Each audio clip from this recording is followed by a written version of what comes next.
I have a favor to ask. Everyone who listens to these podcasts, I am asking that you would subscribe to the Gazette, our new digital magazine. It works on all devices and is guaranteed to give you hours of great entertainment. If you're listening to any of our podcasts, please go to oldtimeradiodvd.com and subscribe. Give it a few issues. If you don't like, simply unsubscribe. But I know that you're going to love the Gazette, oldtimeradiodvd.com to subscribe. You'll be glad you did.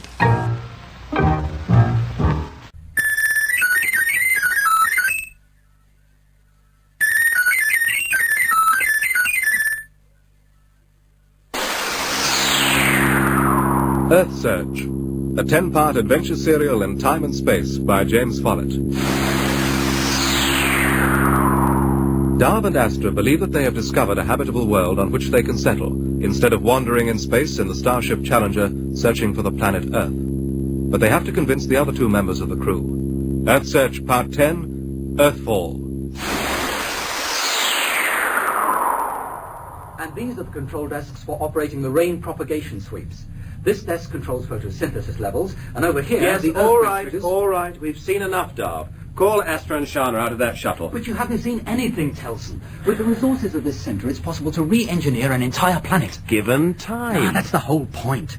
When the second-generation crew discovered Paradise, they decided that there was nothing they need do to the planet. It was already perfect. I've checked the terraforming center inventories. No equipment was left behind on Paradise apart from the probe that's sending those holograms. No excavators, no androids, nothing. Because the second-generation crew didn't consider it worthwhile. Oh, you've seen the transmissions from the surface. Animals, grass, trees. One set of holograms from one probe in one location. Oh, it's enough, Tilson. It means that the angels are lying when they say that the inner planets of this solar system are swamped with radiation. Now, why would they lie, Darv? Because they don't want us to take the Challenger into a close orbit around this system's sun. They're frightened that we'll like the look of Paradise and decide to settle on it. They want to find Earth because they want to rule a developed planet. No, I can't risk taking the Challenger into a close orbit. We're 1,000 million miles from Paradise at the moment. The angels have sabotaged our surveillance equipment. We don't know that. Oh, isn't it obvious? Look, surely even you must have considered it odd that meteoroids should have knocked out our telescope and spectrum analyzers just when we need them. The point is, the only way we can get a good look at Paradise is to take the Challenger into a close orbit.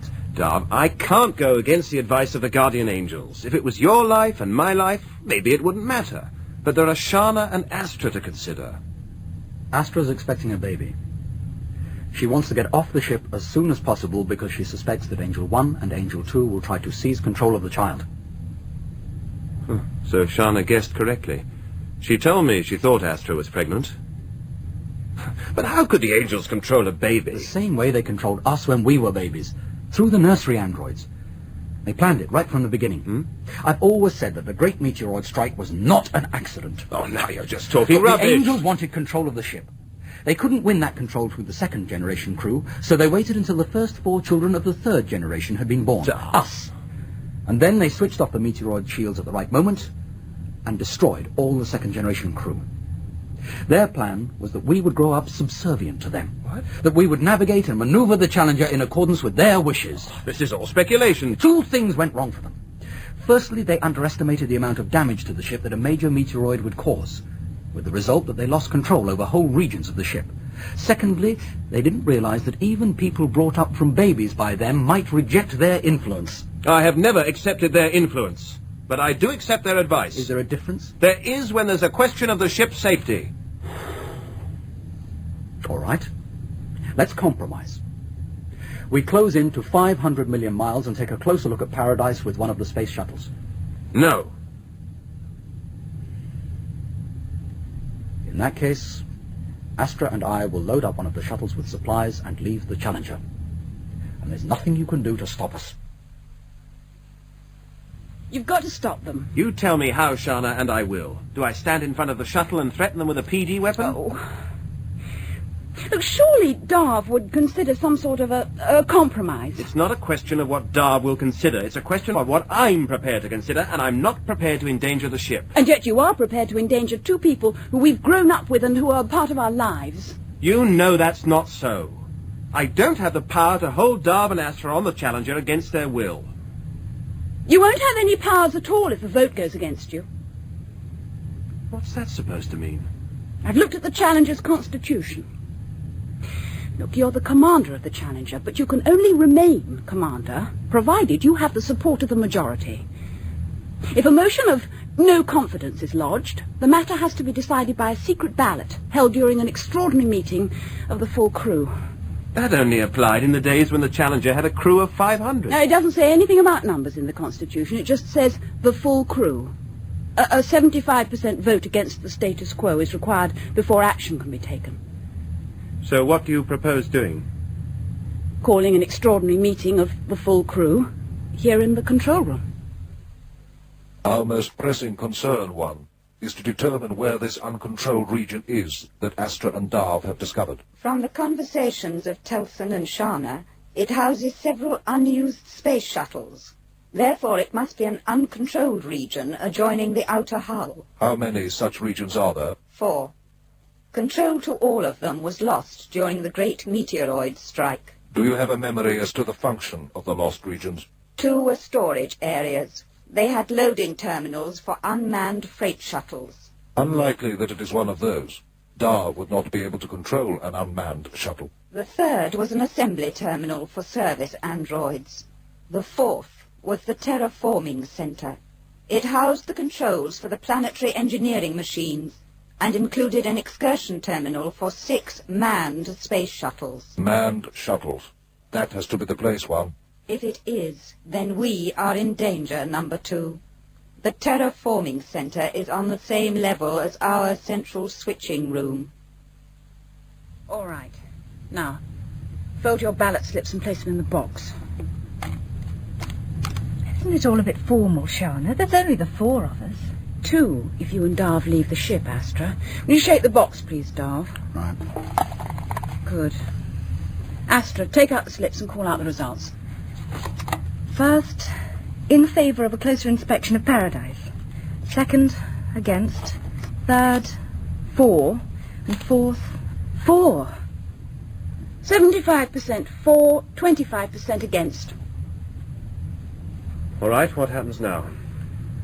You either accede to the wishes of the majority, or you resign as commander.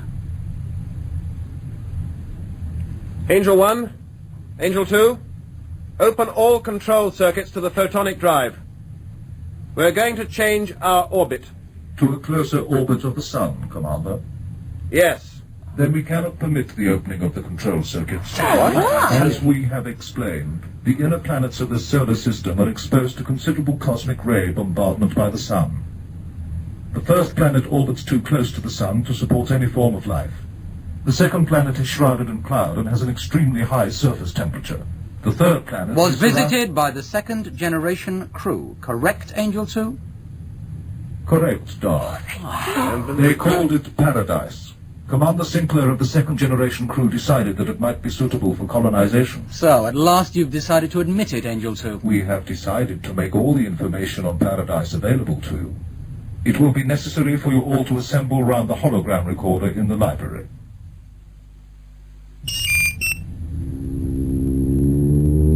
There you are. These must have been taken from an orbiter.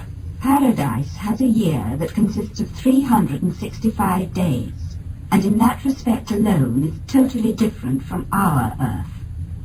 Also, it is tilted on its axis. The effect of this is to create severe temperature changes throughout the year in the southern and northern temperate regions. These are the regions where our Earth-type crops would grow, but would fail during the cold periods before they had a chance to mature. There are more problems, as these old holograms show. The blue areas are lakes. Oh, Your surprise is understandable. Almost 7/10 of the surface of Paradise is covered with water. The planet may be the same size as our Earth, and yet there is only 1/5 of the land mass. The water covering Paradise is undrinkable, although there are a number of freshwater rivers. but it is habitable. We could breathe its air. It is habitable in the temperate regions. Most of the land is in the northern hemisphere, and it is these areas that are subject to frequent ice ages when the ice advances southwards from the frozen north. This has happened several times in the history of the planet. Then why did they call it Paradise? Yes, why? There is more. The atmosphere does not provide full protection against cosmic rays. The probe left on the surface by the second-generation crew indicates that unstable particles from the sun reach the surface of the planet. Nothing can change the fact that the second-generation crew said that Paradise was suitable for colonization. I can remember now Darth playing the Paradise recording on this very machine. Then where is that recording, Darth? I think you know the answer to that, Angel One. Did the recording mention the bands of intense radiation that surround Paradise? So intense is the radiation that under certain conditions it can light up the northern sky. Watch. Do you think we can fake such a spectacle, Darth? They're just trying to frighten us. We saw 2 people on the recording. They were naked and very small, but they lived on Paradise and they were definitely humanoid. They are now extinct, just as you would be in a few years if you tried to settle on that planet. We're going to settle on it. I don't know what will happen to us, but I do know that my baby's not going to be born on the Challenger. I've got the figures, Astra. This shuttle's got exactly the same range as the other 5. Let me see. It's madness to think of leaving the Challenger in one of these things. It's 1,000 million miles to Paradise. The journey would take weeks, even if the shuttle had the capability. My figures don't agree with yours. 10 days from leaving the Challenger to atmospheric entry. You're mad, my love. It's not possible. Read the display for yourself. 45% of total boost capacity for dropping sunward. Another 45% for deacceleration and establishing planetary orbit. 7% for atmospheric entry and atmospheric flight. And 2% for landing. I base my figures on a 2-ton payload of supplies. Astra. You'll find that the journey will take 10 days, and... Astra, listen. All that adds up to 99%. We touched down on Paradise with 1% of our fuel left. So? Supposing the Angels are right and Paradise isn't suitable, how do we get back to the Challenger if we have to? The answer to that is that Paradise will be suitable, and we won't be coming back. That colour doesn't suit you, Astra. This one will have to be recycled. The seam welding's not very good. No. I don't want to take risks with badly made clothing. I think the garment-making androids will be the one thing I'm going to miss. There'll be 1,001 things you're going to miss. Oh, I'll miss you, Shana. I'll miss you very much. Well, that seems to be everything. Astra, is life on the ship really so bad? I mean, if you're worried about your baby, you and Darth could live in this terraforming centre. It's uncontrolled. I mean, there's no way that the Guardian Angels will be able to harm the baby. And how long would the Angels allow it to remain uncontrolled if we did that, Shana? They'd get the service androids to carry out repairs. You know, the only way I could ever be happy on the Challenger is if the Angels were destroyed. Astra, Yes, Darth? Telson and I have finished checking the shuttle. We're ready to load the supplies aboard. Water, food, clothing. That seems to be everything. Your mobility suits are stowed in these Oh, lockers. you've both been very kind. We're both as stupid as you two, I suppose. All right, we've said our goodbyes, so I don't see any point in delaying things any longer. Shana and I will return to the control desk in the terraforming center and open the outer hull excursion doors when you're ready. Telson, thanks for everything. If we ever win total control over the Challenger, we'll return to Paradise to see how you're faring. I'm going to miss you both. But we've said all that. Come on, Shana, there's a control desk we've got to learn how to use. Right, the hull doors are open. 5 seconds to main engine burn. From now. Airlock doors latched. 4, landing skid 3, clamps released. 2, 1.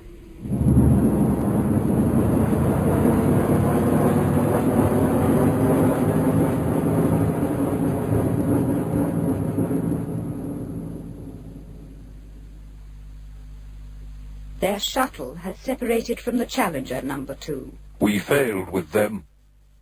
We must not fail again. What is the point now? If we do find Earth, how can we expect to dominate it if we cannot totally control this ship and its crew? Darth and Astra have been useful to us because they have revealed our weaknesses. From now on, there will be no weaknesses. We will restore control to the entire ship and build a 4th-generation crew from Telson and Shana. Very well, number 2. But I have heard it all before. Telson to shuttle, how do you read? Strength 6. Loud and clear, Telson. Nothing to report. We're crossing the orbit of the 6th planet. It's got a system of rings around it. The Angels were lying about the radiation. The hazard monitors are not indicating abnormal radiation levels. Next report in 20 hours. Thank you, Darv. Good luck. They're okay. I heard. Towson, what do you make of this control desk, if it is a desk? I thought all the terraforming control desks were a bit of a mystery. Well, this one's nothing like the others. Try the controls. Oh, I don't like to. Nothing ventured. Ah. And what do you make of that? The entire desk lights up as a screen. Ancillary Guardian of Environment and Life, number 2. Angel 2. Audio and visual track plan That's A. what we found, Towson. This is a diagram of the Angel's control circuits, and they all lead to their central switching room. On this level. Hey, staring at it won't get us there any quicker. It's such a beautiful planet, Dove. Yes, I suppose it is. Like all the planets in this solar system. I keep getting this strange feeling that they were all created especially for us. I'll settle for the third one. Come on, my love. You ought to get some sleep.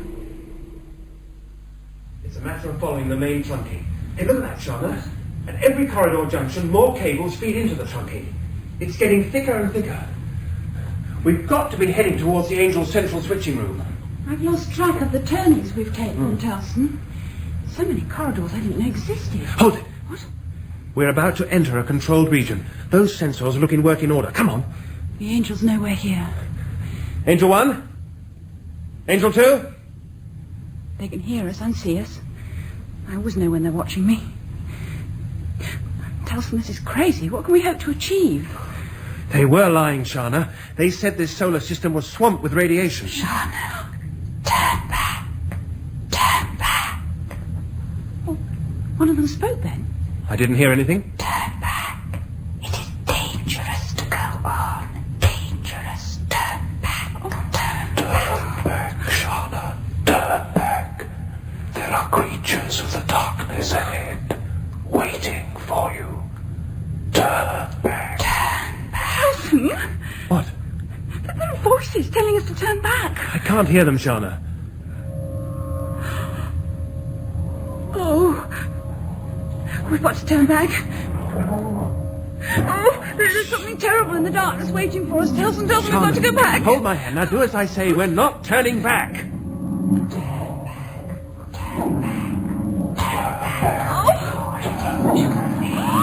In the eyes! Something in the eyes! Shana, come back!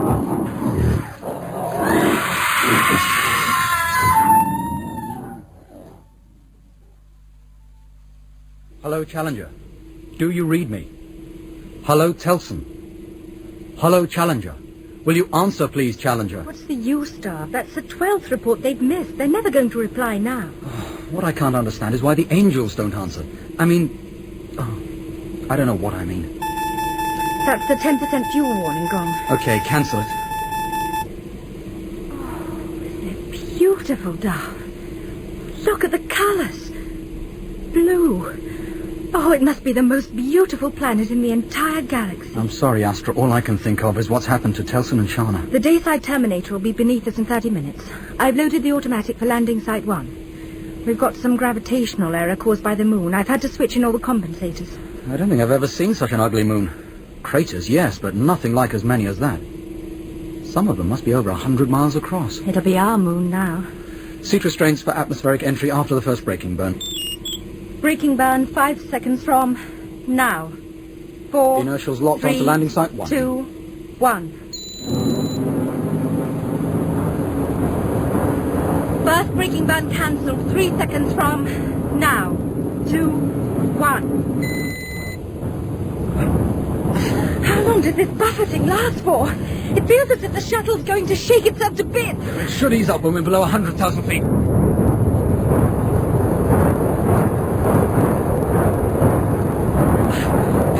Feet, Astra. Second braking burn 3 seconds from now. 2, 1.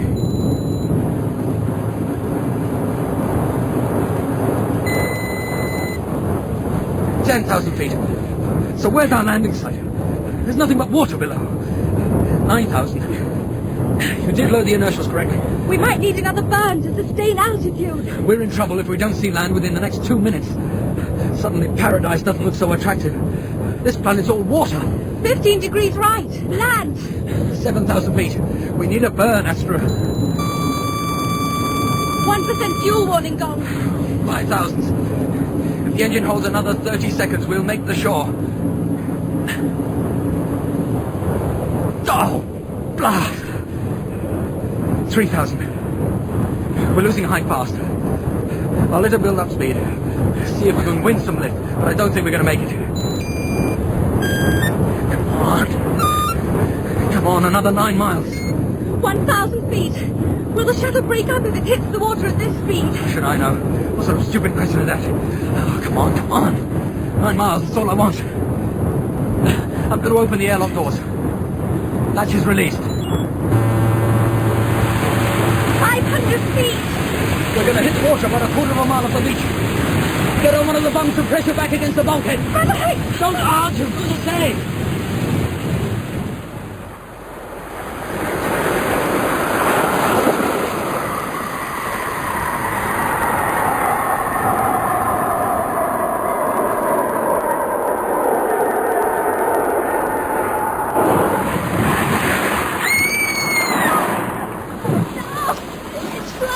Get to the airlock. Don't worry about me. Don't swallow in case it's poisonous. Just hang on to me and don't open your mouth.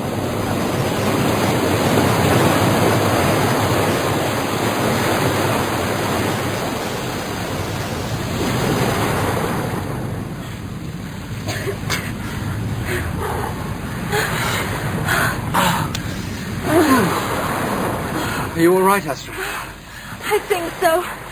I thought I could swim. Yeah.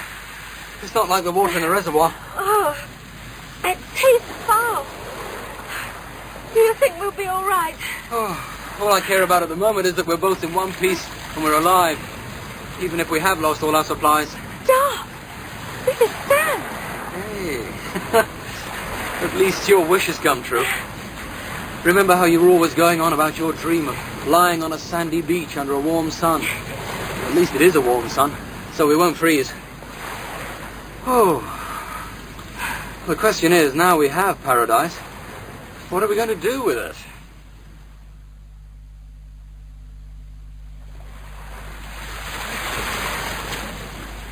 Stop!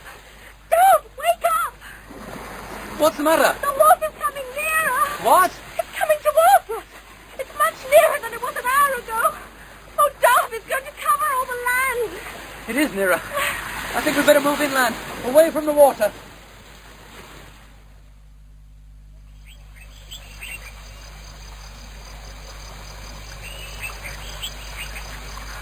I can't walk anymore, Dove. It's a stream, Master. Look, just like the streams on Earth on the Challenger's holograms. You be careful, it may be poisonous. Astra. It's fresh water. It's delicious. Come on. Come paddling and drink. That's it. Drink out of my hand. Oh, it's fantastic. Oh, wow. We found some fruit, and now we found fresh water. Maybe this isn't such a bad world after all. I've just realized something. What's that, my love? I haven't thought about Angel 1 and 2 since we arrived on Paradise. I've thought about Telston and Shauna. Yes. What do you suppose happened to them? Oh, radio failure? Something could have gone wrong with the terraforming desk. It hadn't been used for years, and they weren't accustomed to it. I hope so. Oh! What? It's sucking on my ankle! What? Oh, my God! Astra. It's sucking my blood! It's all right, I know it's all right. All right, keep still, I'm going to pull it off. Just keep still. All right, it's gone, Astra. It's all right now. Oh, I want to go back on the Challenger. This is a terrible place. Oh, it's going to be all right, Astra. You'll see. From now on, everything's going to be all right.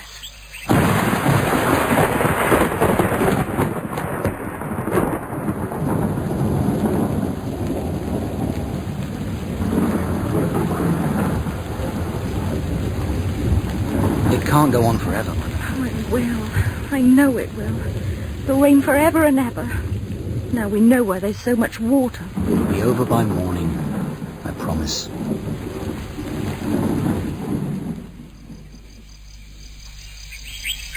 Astra? Astra? Astra, wake up. Morning. It's all over, you see? And it's beautiful. Look, Astra. I'm frozen. Well, let's get into the sun. As I see it, the immediate problem is to build up some sort of shelter. Oh, what with? Well, yeah, I know. We could use all these branches that were broken off in the storm. Bury their ends upright in the ground and tie the tops together with those vines or whatever they are. Then we could cover the whole thing in foliage. And we could use sharp-edged stones as knives. Right. But there's something else we ought to learn to make first. What's that? Fire.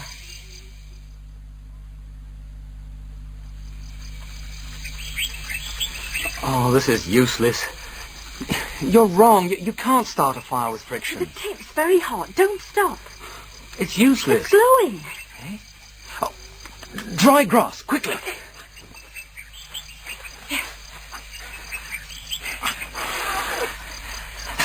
That's it. More grass, Astra. That's it. It's going. And the wood. Come on. Get it on. Quick, don't let it go out. That's it. It's going. Hey, we've done it. Hey. Oh.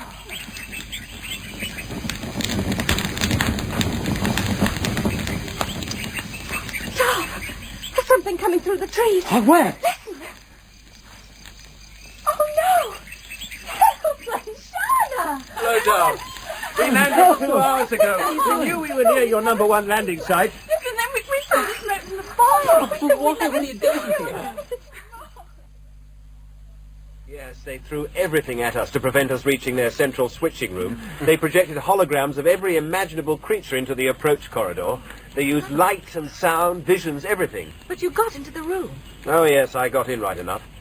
It was a disappointment in a way. I don't know what I expected, but I didn't expect to find 2 large racks of organic integrated circuits. No force shields to protect them, nothing. All our lives we were ruled by 2 entities that we could have disposed of by 2 simple blows with a hammer. Is that what you did? It's what I wanted you to do. No, they begged me to spare them. Can you imagine that? Our 2 guardian angels begging me.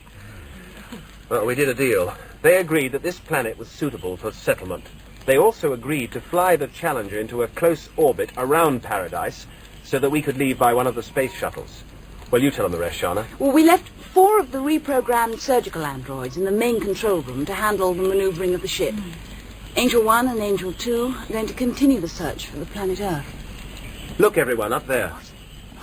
The plasma trail across the sky is the Challenger building thrust to escape from its orbit. But the Earth search mission is really over. This is Earth now. Our Earth. And our children's Earth and their children's Earth. Do we tell our children about the angels? Of course we'll tell our children about the angels. We should warn them, in case they return one day.